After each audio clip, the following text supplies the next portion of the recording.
So today we are cooking mooli paratha, and so I started taking this video midway. So I'll tell you what I have done so far. I have chopped garlic, um, green chili, and yeah, what else? So I'm basically frying this in mustard oil, and I have garlic, ginger, and green chili. And what I have done parallelly is I have prepared this grated mooli radish. Okay, so if you see, I have basically I grated it. I put some salt in it, kept it for 15 minutes, and have taken the water out. Usually the water will come out from radish if you put that in salt. And I have not thrown that water, I have kept that water, and I am going to basically make a dough in that water. Okay, so that will retain the taste as well as the health of radish.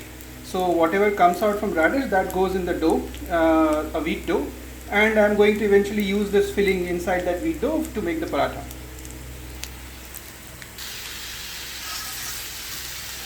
So I have put this the grated radish in the container where I was frying the chili and garlic and the other stuff in mustard oil, right?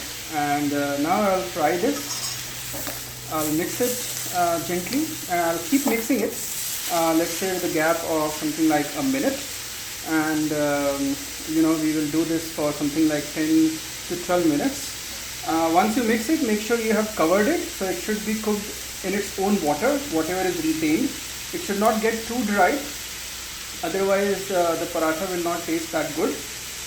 It should also not be too wet, otherwise you won't be able to basically prepare the paratha, right, after stuffing this entire mix. One thing you have to keep in mind that this is quite delicate, so just make a note that it may stick at the bottom. So make sure it's not sticking at the bottom, it's not turning red, brown or black, and that's why you have to keep mixing it for let's say after every 40 to 50 seconds, ensuring that it's not sticking at the bottom, right? And if you do it for 10 to 12 minutes, it will become soft, and you make sure that you are cooking it in its own water, not adding anything on top of it.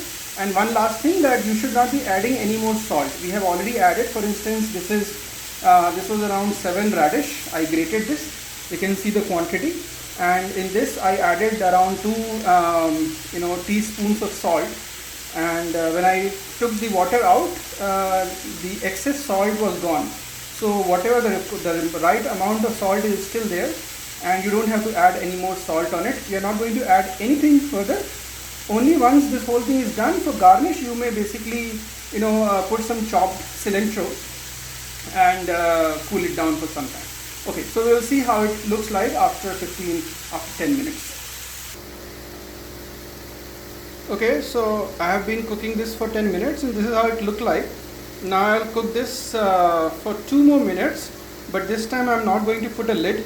So I'll try that whatever water is still there inside the filling is gone out, and it becomes a little dry, so that while rolling the dough, I should not have any difficulty.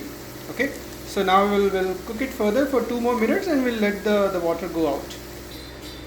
Okay, so after 2 minutes, this is ready.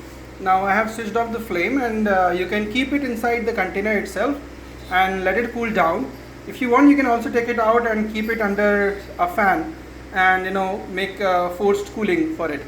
Now once this is cooled down, you can basically start filling inside the dough and start rolling it and making the paratha.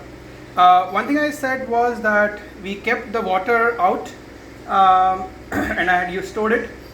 Now I'm going to use the same water which came out from radish to make the dough, and that enhance or boost the flavor or the taste significantly, and you will retain all the radish taste as well as the health benefit of radish without losing it into the drain.